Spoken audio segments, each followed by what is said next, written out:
In the rich world of Tolkien, there have hardly been discussions that have explored the idea of something like diseases or even epidemics. The grandeur of the battles and the rise and fall of the empires are the only things that have captured the fans' interest. Beyond that, plagues and pestilences also result in the slow and decaying death through an unnatural illness, from the soul ravaged by evil breath to the Great Plague that had devastating results. Let's dive into the legendarium of Middle-earth to explore how pandemics operate here and what evil causes these pandemics that bring such testing times for the people. But before we go into our explanation, we have a very small request. If you like our content, please support us by subscribing to our channel. This is a small click for you, but for us it means a lot. Thank you. Let's begin. Of ailing flesh, sickness in the days of Arda. Sickness has rarely been given a chance to get into the lore of the great epics of Middle-earth, but even then, they manage to shunt the edges of this land like the mist upon the barrows.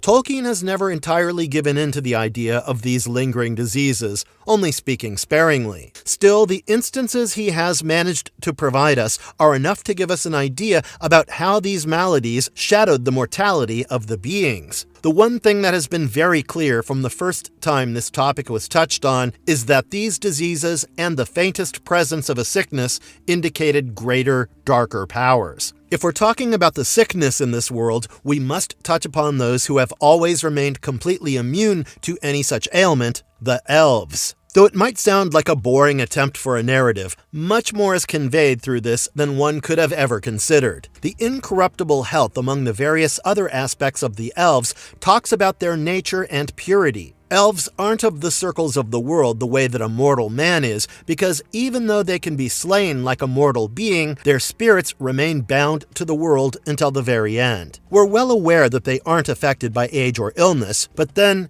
the unnatural means, like poisons crafted by the malice of the enemy, can have an effect on them, and thus it can wound them or even kill them. But elves do not make up the entire measure of Middle-earth, because here we also have men, dwarves, hobbits, the beings bound by natural things like time and decay. As much as the elves are immune to the natural aspects of life, the mortal world bears these diseases. There are fevers, wounds, and even infections, and then there are those who are born sickly and perish not by the sword or the flame, but slowly as the disease unravels through the body. Before we jump into these diseases and pandemics, it's important to note that Tolkien's conception of sickness is more moral than a mere mortal might have assumed. It tends to be more spiritual, as the evil lingers in the body as in the land. Something like the Black Breath is a disease that doesn't arrive from germs or other common elements, but out of despair. In The Return of the King, Merry is struck by Black Breath after he slays the Witch King. Later, even Ewan suffers under its weight. It was almost as if the Black Breath is some sort of confrontation that the soul has with evil while it completely invades the body. Another sickness that appears to be more metaphorical than a malady is the dragon sickness. Dragon sickness works on the heart of the dwarves and the men right when gold and hoarded wealth become an object of obsessive desire to the individual. Thorin Oakenshield, the noble and brave, was devoured by dragon sickness in the halls of Erebor, and it clouded his judgment so much that he started distrusting his kin and friends and completely gave up on his honor. Upon closer study, one can observe that Tolkien drew this out of the ancient myth of Beowulf's dragon hoard and its curse. The dragon sickness became a reminder that corruption is sickness, and the love of gold can consume a person as surely as a plague. Because in Middle-earth, there's a lot to corrupt someone. But talking about a plague, one can never forget the one true event where true mortal pestilence occurred because of the unmistakable and devastating outcome of the Great Plague of the Third Age.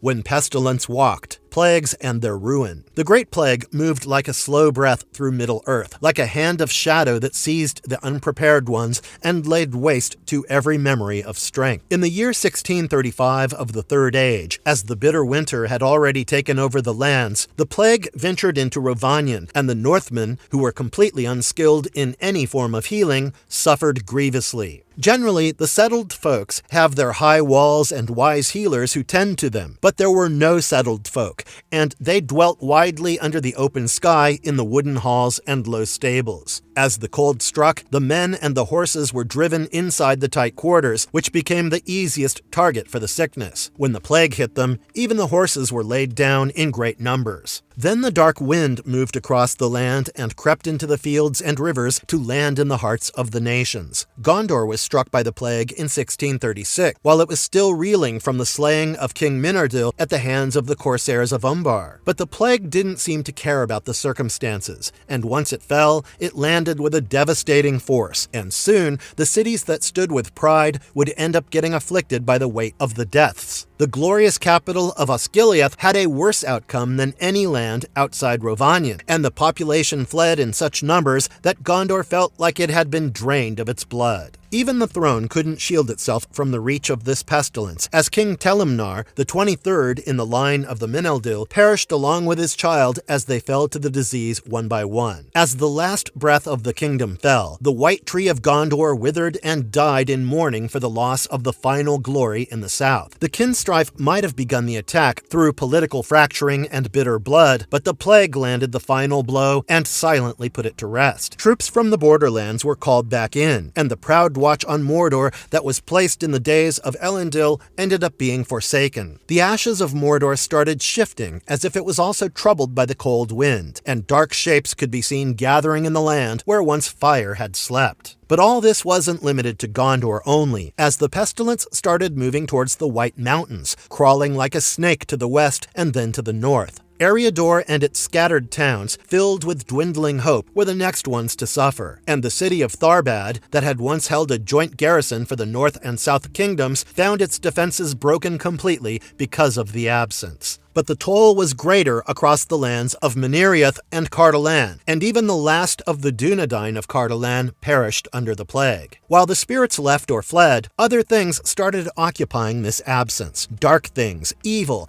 and ancient spirits from Angmar and Rhudaur, and they made the empty mounds into a haunted domain. There was a pattern to this, as it seemed that seclusion was helpful, while distance led to the worst outcomes. In the Shires, the halflings suffered, while the Arthedain suffered far less than their neighbors as the plague started diminishing. In Dunland, the land of secret valleys and wary tribes, the toll was far less, as the people stayed apart and hardly mingled with one another. The very isolation that made them suspicious became their shield against the plague. Meanwhile, everyone else where the roads met and the folks gathered, the victims were more prone, and the death toll was higher. While the plague appeared to have left the kingdoms with dwindling numbers, it also killed the spirit of Gondor, the once proud realm that marched to aid Arnor and challenged Harad and Umbar. The very hope that kindled the hearts of the men was gone, and all that was left was a blight that lingered as the spirit eroded. There's no particular date when the plague finally stopped, as it waned and its effects lessened in the north and the west, but what was left in its passing was enough to prove that this was a silent war with no armies, no horns, and yet the death was far more than any battle before. In the words of the chroniclers, "Then for weariness and fewness of men, the watch on the borders of Mordor ceased." Another major pandemic struck during the first age of Middle-earth, when the era of heroic battles dominated the world. Yet a silent devastation lingered in the background. A pestilence that primarily targeted the young had struck, and this unnamed malady was only known as the evil breath. It also floated upon the air like a poison, and settled into its prey's lungs and bloodstreams, spreading into the lands bordering Anfalglith. The evil breath didn't discriminate between nobility, allegiance, or preparedness. Still, it was partially destroyed, striking at the children or the rising youth in the houses of men. Yes, unlike the Great Plague, its victims weren't random. It only targeted those who were in the earliest phases of their lives, meant to continue the legacies of their ancestors, and thus the psychological impact it wrought on the lives was tremendous, because to lose a warrior in a battle is one thing, to bury a child is completely another. Once again,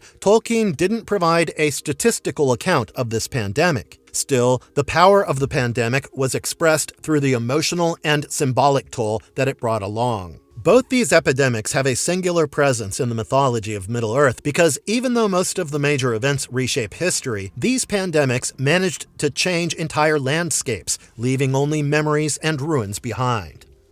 Blight from Beyond, Origins of Disease and Unnatural Decay. Across Middle-earth's history, widespread cases of pestilence are quite rare. Yet, when they do occur, they become an essential part of the memories, and that's why they are never detached from the larger currents of evil. Even though the Great Plague and the Evil Breath are separated by a millennium, they both have symptoms beyond natural decay. So these are not just simple outbreaks that happened at two different timelines, they are atmospheric blights where the shadows were made into flesh. The rise of the Great Plague came in the Third Age, 1636, a time when the plague's rising ended up becoming its most damning characteristic. Right around the time that Gondor was being destroyed with the death toll increasing each and every day, the southern reaches of Greenwood the Great were darkening. The once beautiful woods that were representative of the elven prosperity were slowly becoming twisted and haunted, and right within them was a veiled power that would later appear to be Sauron himself. The rise of power in regions like Rhûn, where he had already established his influence, suggested that the disease was well beyond a mere microbial cause. Now, there's no clarity on whether Sauron was involved, or if he allowed his malice to take a corporeal form, resulting in the plague that afflicted the free people. If not a deliberate bioweapon, nothing can disprove that it was a curse in the form of an environmental contagion radiating from a spiritual wound in the world. Even the Evil Breath, which had a similar scope, could be seen as a weapon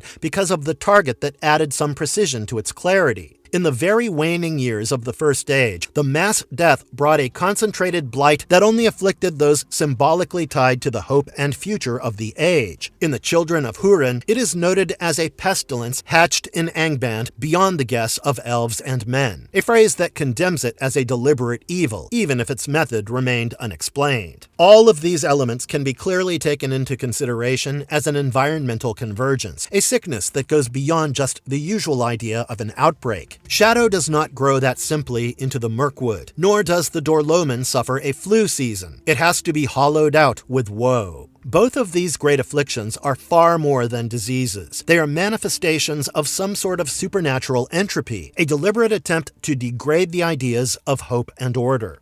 Herb lore and healing, the arts of the wise. Even though a possible cure wasn't suggested in any of the lore that Tolkien provided us with, later expansion of Middle-earth legends managed to give a lot more clarity to the events that transpired associated with the plague. The Lord of the Rings online lore clarified that the Great Plague was a weapon brought out by one of Sauron's most malicious servants, Lareth the Stained, the chief poisoner. After she managed to fuse sorcery and pestilence and engineered this disease, it was released in Rhûn, away from the gaze of the West. At the same time, it spread to be perfected and refined, and soon became much more potent. And this potent strain emerged, which was then unleashed on Gondor. But even after the adverse effects of the plague, Sauron felt that it was a failure, and Lareth's role was diminished, while the plague continued to destroy Gondor's might. A cure, or what can be called an antidote, was developed using the Athelas herb. Also known as the Kingsfoil, a herb that is bound to the elvish healing arts, it was known by the Rangers of the North to combat the effects of the plague. Yet, what must be noted here is that none of these pestilences could be studied or treated. They simply ended lives, and they were known by their presence in the atmosphere. Even the words of the elves confirm this with the words, "Ever will some new evil be hatched in Angband beyond the guess of elves and men," about the evil breath.